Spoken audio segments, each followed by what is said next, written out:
বলেছিলাম তোর বাবাকে ফিরিয়ে দেবো, কি বলেছিলাম, কি বলেছিলাম বাবাকে? না হাম্পি দে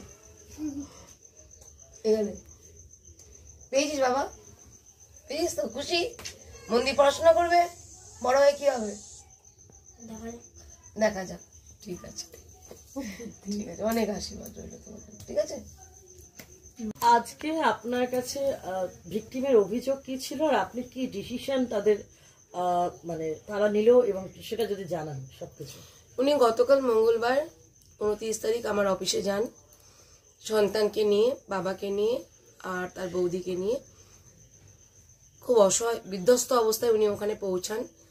তো তখন ওনার সমস্যাটা পুরো শুনি, শোনার পর জানতে পারলাম ওনার স্বামী পরকীয়ায় লিপ্ত, স্ত্রীর সামনেই ওপেন পরকীয়া করছে এবং স্ত্রী বারবার শুধরানোর চেষ্টা করছে, কিন্তু কোনো রকমভাবেই স্বামী শুধরোচ্ছে না। উপরন্তু স্ত্রীকে তিনি অপশান দিচ্ছে, হয় তুমি তাকে মেনে নাও, তাহলে তোমাকেও আমি নিয়ে থাকতে চাই, আর না হলে আমি আমার মতো পথ বেছে নেব। তো সেটা শোনার পরে স্ত্রী রাগারাগি করে এবং তাকে বলে, তুমি এমন কি কথা বলছো যে একই বাড়িতে তাকে নিয়ে তুমি থাকবে, তাহলে আমাদের ছেড়ে দাও, তুমি তাকে নিয়ে থাকো।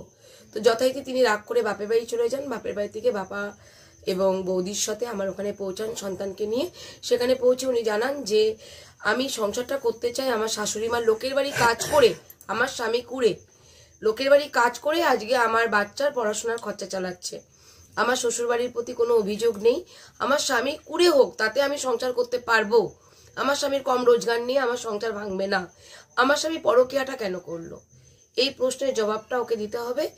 আর ও কি চাইছে? আমি চাই আমার সন্তান তার বাবাকে ফিরে পাক আর তার মাকে ফিরে পাক, আর ঠাকমা যেভাবে ভালোবাসে, ঠাকমার ভালোবাসা আদর্শে সে যেন মানুষের মতো মানুষ হতে পারে। উনি যে পরকীয়া করতেন তার কোনো প্রমাণ আপনারা? হ্যাঁ, অনেক কিছু প্রমাণ দিয়েছেন।